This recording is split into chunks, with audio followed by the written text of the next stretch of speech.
جب ایک انسان نہانے جاتا ہے تو کیا ہوتا ہے، کیسے نہایا جاتا ہے، کیسے غسل کیا جاتا ہے، آئیے دیکھتے ہیں اس ویڈیو میں مولانا کے ذریعے۔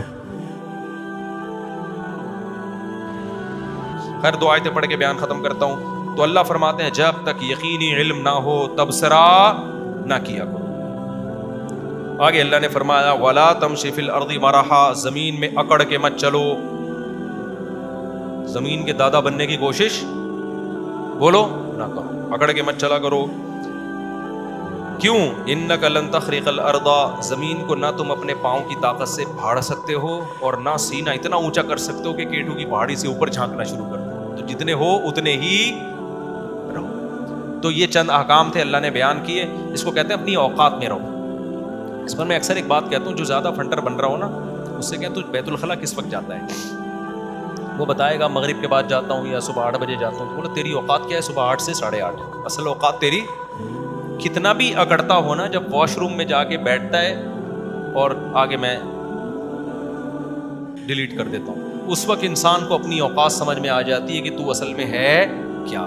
اس لیے ہم نے بزرگوں سے، علماء سے سنا ہے کہ تکبر ہمیشہ پرلے درجے کا بے وقوف اور احمق کرتا ہے۔ ذرہ برابر بھی عقل ہونا انسان میں، وہ متکبر نہیں ہو سکتا۔ تکبر ہمیشہ کون لوگ کرتے ہیں؟ بے وقوف جو اپنی اوقات بھول جاتے ہیں۔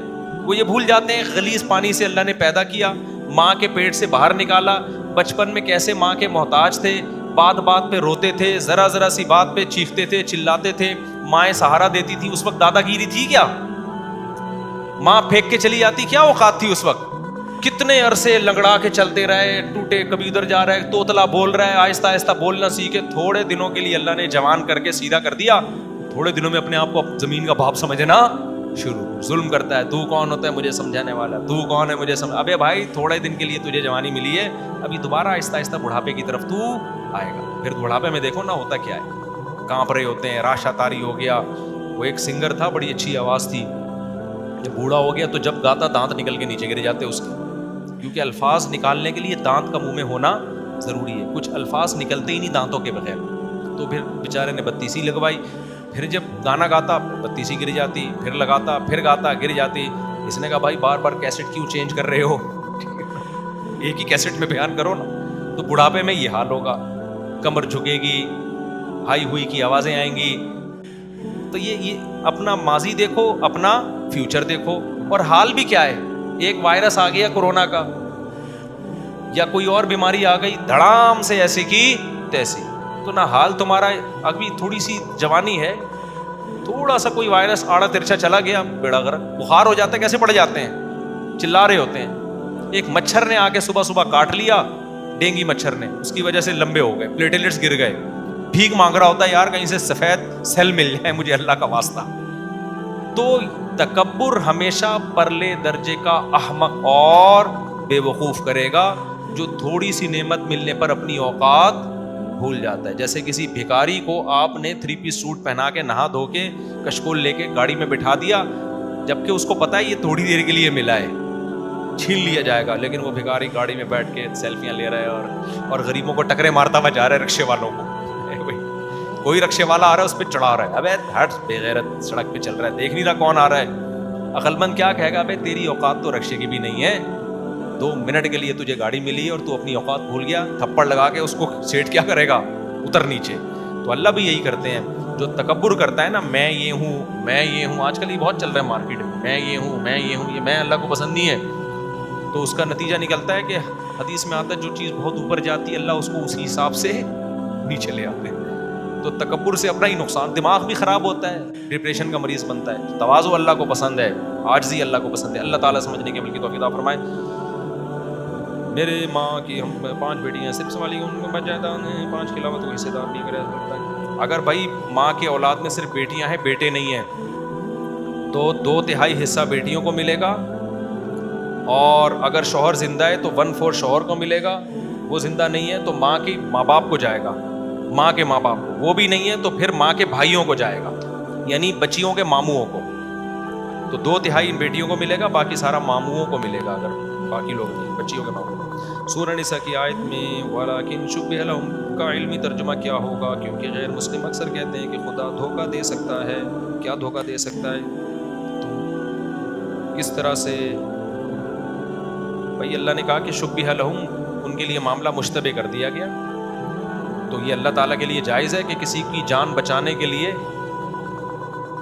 ان کی شکل کا کوئی دوسرا آدمی ان کو دے دیں؟ یہ تو اللہ کے لیے جائز ہے نا، اس کو دھوکہ تھوڑی کہتے ہیں، یہ جان بچانے کے لیے ہو رہا ہے۔ آپ کے ہاں کوئی ڈاکو آیا آپ کو قتل کرنے کے لیے، آپ اس دروازے سے گئے تاکہ اس کو دھوکا ہو کہ یہ یہاں ہے، اور پچھلی گلی سے آپ نکل کے باہر چلے گئے، وہ ڈاکو وہیں کھڑا ہوا ہے، اب آپ کہیں انسان ہو کے دھوکا دے رہے ہو، دے کس کو رہے ہیں؟ ظالم کو دے رہے ہیں، تو یہ دھوکا نہیں کہلاتا، یہ چال کہلاتی ہے۔ ظلم سے بچنے کے لیے کیا کہیں گے؟ یہ ایک چال چلی ہے۔ تو اللہ تعالیٰ نے بھی ایک عیسیٰ ابن مریم کو قتل ہونے سے بچانے کے لیے ایک تدبیر اختیار کی تھی۔ وہ تدبیر کیا تھی کہ ان کی شکل کا ایک آدمی آ گیا جس کو انہوں نے عیسیٰ ابن مریم سمجھ کے قتل کر دیا۔ یہ تدبیر کہلائے گی، یہ دھوکہ نہیں کہلائے گا۔ اور یہ بھی ممکن ہے انہی کی شکل کا پہلے سے کوئی آدمی موجود ہو، تو اللہ حضرت عیسیٰ کے گھر میں لے گئے ہوں تاکہ وہ اسی کو پکڑ کے لٹکا دیں۔ میری خواہش ہے کہ میں اپنے بیٹے کو مدرسے میں داخلہ کراؤں، لیکن مدرسے کے بارے میں سمجھ میں نہیں آ رہا رہائشی کراؤں یا نہیں، اس کا میٹرک ہونے والا ہے۔ کچھ لوگوں نے منع کیا ہے کہ بچہ اداس ہو جاتا ہے گھر سے۔ بھائی مسئلہ یہ ہے کہ جامعۃ الرشید میں تو میٹرک کے بعد داخلہ کروا دیں، اور حفظ کا بچہ جو ہے جو بہت چھوٹا ہوتا ہے اس کو تو رہائشی نہیں کروانا چاہیے۔ یہ بچے کے ساتھ سن رہے ہیں، ماں باپ سے بالکل اتنی عمر کے بچے کو محروم نہیں کرنا چاہیے بہن بھائیوں سے۔ لیکن اگر بڑا ہو گیا ہے، سمجھدار ہو گیا ہے، جیسے ہم تو 18 سال کی عمر میں مدرسے میں آئے تھے، تو پھر ہم تو پورا ہفتہ مدرسے میں ہی گزارتے تھے۔ اس وقت ہمیں ماں کی اس ممتا کی ضرورت تو اب بھی ہے۔ ماں کی ممتا تو ایسی چیز ہے، انسان کے بچے بڑے ہو جاتے ہیں اماں نہیں بھولتا انسان، لیکن جو چھوٹے بچے کو جس طرح سے چاہیے نا ماں باپ، وہ ظاہر ہے بڑے ہو کر انسان مستغنی ہو جاتا ہے۔ تو اس وقت بھی ہمیں بڑی ٹینشن ہوتی تھی گھر سے دور رہنے کی۔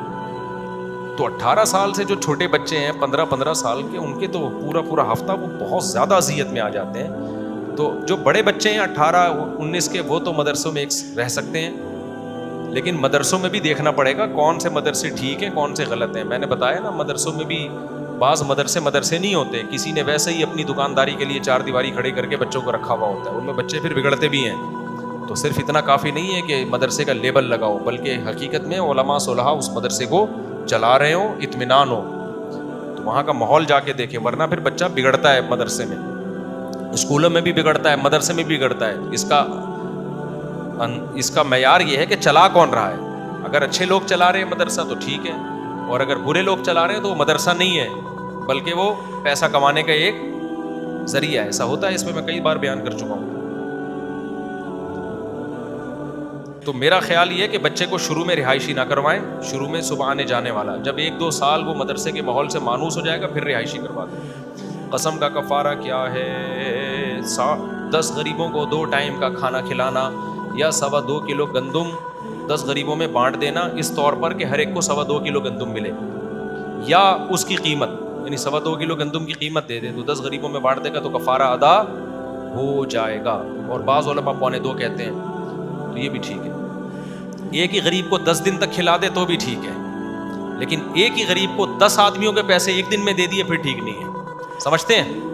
ایک غریبی کو دینا تو 10 دنوں میں ڈیوائیڈ کر کے دے، کھانا بھی کھلانا ہے ایک ہی غریب کو تو 10 دنوں میں ڈیوائیڈ کر کے کھلائے، اور یہ ہے کہ ایک دن میں ہی 10 غریبوں کو کھلا دے تو بھی ٹھیک ہے۔ اور اگر کوئی خود غریب ہے، پیسے ہی نہیں ہے غریب کو دینے کے لیے، پھر 3 روزے لگاتار رکھ لے، اس طرح سے کفارہ ادا ہو جائے گا۔ وما علینا الا